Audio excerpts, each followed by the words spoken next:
Welcome to the Daily Grind with Jen. I'm your host, Jen Hernandez. I've got my cup of caffeinated goodness here, and I am ready to get to it today, friends. So I thought that for today, I would give you guys a quick Team Hernandez update, just kind of letting you know how we spent our Thanksgiving. And then I do want to spend a little bit of time just kind of following up on what I talked about last week. So last week, I shared with you all some of the restrictions that have been impacting religious services here in the state of Washington.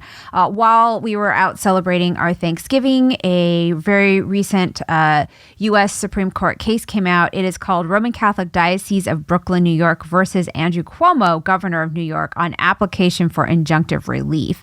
And a couple people had asked me just like, hey, what impact do you think this is going to have for Washington? So I just kind of wanted to talk to you a little bit about that case and explain, what's similar and what's different about it as to what's going on here in the state of Washington. Then we will wrap everything up with the verse that has kind of been on my heart today that I just wanted to share with you guys. So jumping right into it, this year for Thanksgiving, it looked a little different for Team Hernandez. Actually, it looked a lot different for Team Hernandez. Given some of the restrictions that were going to be on gatherings, or in-home gatherings, Team Hernandez decided to take their Thanksgiving to the great wide outdoors, and we went camping. It was just the four of us and the dogs. We went to one of our favorite campgrounds, to one of our favorite campsites that was thankfully available, and we had an absolute blast. It was something we had never done before. It was cold. Oh yes, it was cold and it was wet as well. But the kids had a blast. So instead of kind of bemoaning or thinking about what was different or what we couldn't have, all four of us commented like multiple times throughout the weekend, like, oh my gosh, like this is so much fun. This is so great. At least for me, it felt like just a much needed break. So one of the other things about that location that, good, bad, or otherwise, it just kind of is that I get sometimes one cell signal. Sometimes I'll even get two in some areas, and zero internet. Like there's no Wi-Fi, there's no internet. You can buy Wi-Fi from the clubhouse for $1 a day, which is, super cheap, but it only transmits at the clubhouse and doesn't go out to the campsites. And we actually had tried to get Wi-Fi codes to send up our Thanksgiving message to y'all on Thanksgiving, but hey, our authentication code wasn't working, so y'all had to wait until we came home for that. And at one point, I will admit, I did have a moment on Thanksgiving where I truly thought that we were giving the Griswolds a run for their money, and that you could have done a movie on how things were going. It was cold. There was mud everywhere, and I forgot the deep fryer. So one of the things that our family does every year is we always deep fry a turkey, and we have very nice deep fryer. It's huge, but it is an indoor-outdoor one, meaning you can use it indoors or you can use it outdoors. It's very contained. It's electronic, and so it's easy to maintain the correct temperature. You don't have to worry about an open flame or anything like that.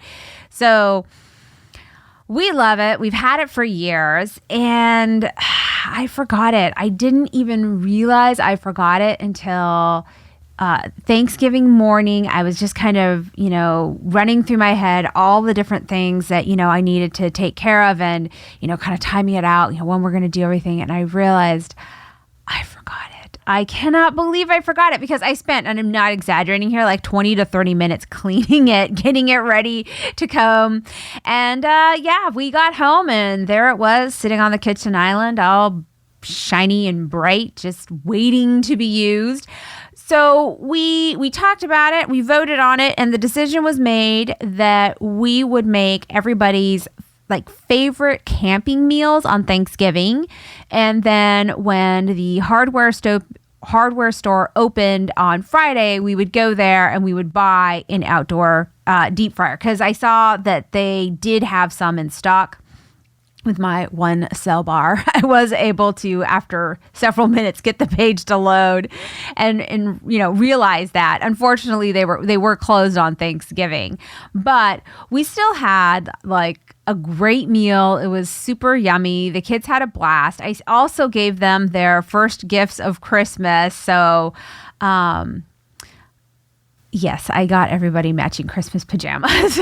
I'm that mom. And Mike was a good enough sport that he even put his on too, which I greatly appreciated because, the kids get a kick out of it. We know we're all matching and stuff. So that was kind of fun. They also got like a little, stuffed animal as part of their first gifts of Christmas just to kick off the season. And then the following day, that Friday, Mike and I, well, mostly Mike, was cooking up a storm. Oh my goodness. We both commented afterwards a couple different times. Like, we couldn't believe it. This is the exact same meal that we do for Thanksgiving every year when we serve like a herd of people. And like, there was zero compromise. Well, I take that back. There was one minor concession. So normally I do bake all of the pies. In this instance, because we were going to be camping and just kind of limited time and space, I did purchase pies in advance, but that was the plan going into it. So, but in terms of like quantity and quality of what we eat, like nothing was compromised. In fact, we both had said like some of the things were better than normal. Like the ham was incredible. The mashed potatoes, oh my goodness, like they were phenomenal. And we like sweet potatoes also, so we had that. I'm a big fan of the green bean casserole. We had that going on. And then we had, like I said, all of the various different pies. We had, the kids wanted their special, rolls and biscuits. They also wanted their special cranberry sauce. It's a cranberry sauce that I make, but the kids call it jam, so special jam. And we had everything, and it was so wonderful. And no one really seemed to mind that it was not on Thanksgiving, which I was very grateful for because I felt at one point like, oh my goodness, I ruined Thanksgiving.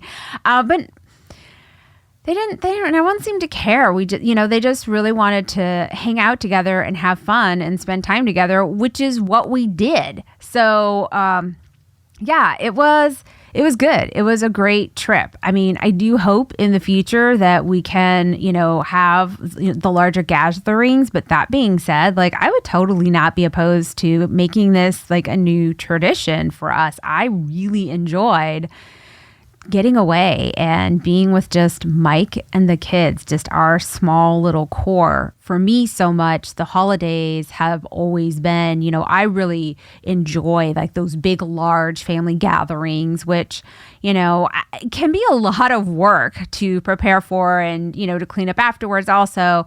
I do, but I love getting all of the family and the extended family together.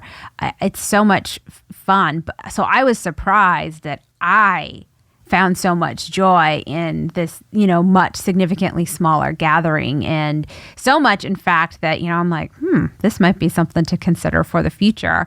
Again, just because it was such a great experience. So we do still plan on doing at some point in time a Thanksgiving with all of the kids when that is something that is possible. It's not a possibility right now. But overall, Thanksgiving was a massive success. I think so in my book. But I did want to go ahead and switch gears for y'all just and talk a little bit about that U.S. Supreme Court case that I had mentioned in the opening. So I had gotten a call from, I don't remember who called to, but I was talking with my dad and he had asked me about it. And then Mike and I were also talking about the case as well. So we were, like I said, out in the wilderness and I didn't have an opportunity to really know much of what was going on. I just got like this one tweet that managed to come through, indicating that there was this, Supreme Court case that had come out, but I wasn't too sure about it. So it wasn't until just the other day when we finally got back that I had a chance to kind of go through and look at it and read it. So I guess to make more sense, I'm going to back up just a bit.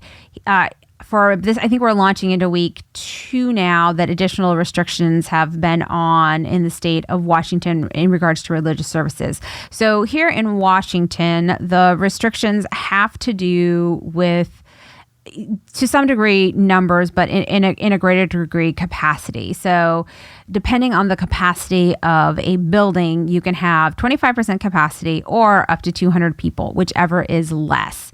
And then the other portion of it is no congregant singing. And there are, you have to wear masks throughout the entire time. And there's some other smaller things that are also restricting that, who can be on stage and how many people and what, what are they doing and whatnot. However, so New York did have, they do have some restrictions. They are different from Washington's, though. So New York is broken down by color codes, while Washington has phases. So in Washington, you have phase 1, 2, and 3. 3 being the least restrictive, 1 being the most restrictive. In New York, you have color codes. So red is the most restrictive, orange, think danger, but not quite there. And then you have yellow and beyond. So if you are in the red zone in regards to a religious service, you can only have 10 people allowed attending the religious service, like 10 congregants. If you are in the orange zone, you can have up to 25 people allowed. So the thing that is different about the New York versus Washington is that it is just a arbitrary number of people. I say arbitrary because the number of people is not in any way in reference to the building capacity like it is in Washington. So in Washington, if you have a building capacity of 1,000 people, you can have 25% or up to 200 people in your capacity that can attend. However, in New York, this court case talks about examples where there, at least in one of the red zones that was being discussed, there were at least 2 different religious structures that are being used for, religious services that have a capacity of over 1,000 people. But because they're in the red zone, they're only allowed to have 10 people attend a service. Same for the orange zone. They were describing, building capacities that, 700 plus, 500 plus and 1,000 in a couple instances, but you're restricted to an incredibly small number of people, and it's not tied to your capacity. It's just a set number of people based on the color zone that you are currently in. And the argument coming out of these cases, so it's actually 2 cases that got consolidated for purposes of this opinion. And one of the, petitioners is the Roman Catholic Diocese of Brooklyn, New York. The other is an individual who is of the Orthodox Jewish faith, and was essentially indicating that their ability to either attend or to hold these services for their congregants or to attend as a congregant was basically they were being deprived of their First Amendment right, and that the state of New York did not have an appropriate basis for these restrictions, and therefore it was a violation of their First Amendment right. Ergo, what they were looking for was what's called injunctive relief. So basically, they were looking for like a get out of jail free card to not have to follow these guidelines. There was some of the dissents talked about the fact that actually, to some degree, the issue is moot because the zoning then changed. And so it didn't change in terms of like that the numbers for red zone and the numbers for the orange zone, that those numbers were lifted. It's just that the locations where these petitioners were located, they went from being a red or orange zone to a yellow zone. And therefore, these super strict restrictions were no longer on them. However, the court ultimately decided, hey, no, we're going to address this because, look, depending on the COVID numbers or the number of people that are going to be, that may contact COVID, you could find yourself back into a red zone or an orange zone. And because, we hold so dearly these First Amendment rights, the timing is an issue. We're going to answer this question now. And so they did not actually strike down the governor's order. What they did is they essentially are granting the petition for injunctive relief, saying, look, while this case is going through the lower courts, which it is, we are saying that essentially it cannot be enforced against you guys because in all likelihood, the court really has signaled that if this lands on the U.S. Supreme Court steps at any point in time, they've signaled pretty clearly in their opinion that they do believe that this is a violation of the First Amendment rights in regards to religious exercise. And part of the thing that the court hung on in their opinion was also distinguishing that really religion, and not like a specific religion, but that religion in general was being discriminated against because it was being treated differently than business. And so that's really where a lot of the focus in the opinion was how the order, if you, for example, we're in the red zone, you can only have, now remember if you're in the red zone, it doesn't matter how large your structure is and what your capacity is, you can only have 10 people attend. However, if you are an essential business, you do not have that same restriction on you. You can be open. And those restrictions had more to do with were tied to building capacity, like how many people could come in at a time that you could be open. Whereas all of a sudden you go from essential business to, religion, that now religion doesn't matter, building capacity is cut down to a specific number. And it was basically the same argument with the orange zone, although the court did seem to be a little bit more offended about the orange zone than the red zone, simply because they pointed out that if you were a business in the orange zone, you basically got to decide on yourself how many people you were going to allow in your business. And you could, there were no hard restrictions there that the government had imposed. It was up to the individual business. And so that definitely was a stray from how, these religious services were being treated in terms of capacity, and that they were capped at 25 regardless of the space that the structure typically would allot for. So as I indicated, all this does in New York, and really it impacts New York. Does it impact the state of Washington? Personally, I don't think it really does, in part because the way that the governor of Washington had structured his orders, that was tied to building capacity. It appears that is consistent with how business is also being treated in terms of the number of people that can participate. And so in that sense, there was no differential treatment or more poorly treated or discrimination against. Whereas, I can see in New York why the petitioners were able to make this argument and why the petitioners were able to succeed on getting injunctive relief granted. Now, they do still have a long road to go. They have to go through the various different lower courts. And depending on the outcome there, this is something that may be headed back to the U.S. Supreme Court. But they are sitting kind of pretty if they do land back on the court's docket, simply because they had the votes this go round. And I just thought it was interesting simply because as we're kind of continuing in to COVID, various different states are taking different approaches, and it's impacting all various different areas of life. So to see how people are reacting to it, and to see how the courts are now reacting to it, because I am kind of a legal nerd, I find that stuff really interesting. So that's my 2 cents there on that one. But I didn't want to make it all just about law and order. I did want to just talk briefly about the verse that has been just on my heart today.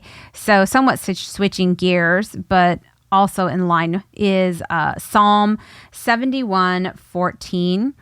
As for me, I will always have hope. I will praise you more and more. So the reason why this, I think, has just been on my heart so much more is as I was kind of putting together my notes for the show, I was, thinking about, the concept of worship, the concept of, how individuals approach spirituality, how individuals approach religion, and what it means.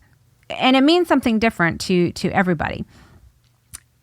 And for me, kind of what has always been a cornerstone for me in religion, or someone's like, why do you, or what do you get out of it? Are common questions. I don't have those questions as much now in my life as I did kind of like younger, like I'm in my 20s and in college, and kind of my response probably was never this articulate. But if I would have had the words to be able to describe it then, what I would have said is, it gives me hope. Jesus didn't promise that it was going to be easy. God didn't say, hey, believe in me, follow me, and I'm going to fix all your problems. What it does, though, is it does give you hope. It gives you that hope to sustain you through those problems, to that hope that's going to walk you through there, that's going to comfort you through that, that hope that will be your guiding light as you go through life. And so, that just, I was going through my Bible, and that verse kind of popped up to me, and I was like, oh yeah, I do have hope in the Lord. My hope is in the Lord. And then, like I said, this whole worship's been on my brain a lot lately, and just that I will praise you more and more, and just kind of falling in line with that, and really thinking about like what does it look like to praise God, and just, how can I do that in my everyday, in my daily life? And as we are now officially into December, and embracing the Christmas and holiday spirit, one of the things that I really want to do this year with my kids is kind of talk a little bit more about the Christmas story than we have in the past. And I want to be able to, pull out my Bible and, read the text from the kids, instead of the cartoon picture book or something like that of, the story of Jesus. They're getting a little bit older now, where I think that these are opportunities to talk to my children about religion, to talk to my children about God, and to kind of share with them, hey, this is what it means for mommy. It does mean hope. And I am incredibly excited for this Christmas season. In fact, Elena today was insisting, mommy, you got to get the tree out this Saturday. So we have in the past traditionally done an artificial tree, just because it was faster, it was easier and less mess, and it's something I could set up on my own. We didn't have a truck back then, and so it was just quick and easy to do, which means I have some furniture rearranging to do this weekend. So hold a good thought for me as I start to Christmify my house. And I'm looking forward to that, though, and looking forward to the holidays. I would also love to hear from you guys, any holiday traditions that you guys have, or things that you're looking forward to this Christmas season. So email me at TheDailyGrind@jen@gmail.com your Christmas traditions or stories, or you can comment on the Facebook page, The Daily Grind at Jen, or you can find me on Twitter at DailyGrindJen. Also, you can always, support and like the show by hitting that subscribe button for the YouTube channel or the subscribe button on your podcast, as well as you can support us on Patreon. But it's a short show, folks. I am wishing you all the best, and I will hopefully be with you next week. Bye, guys.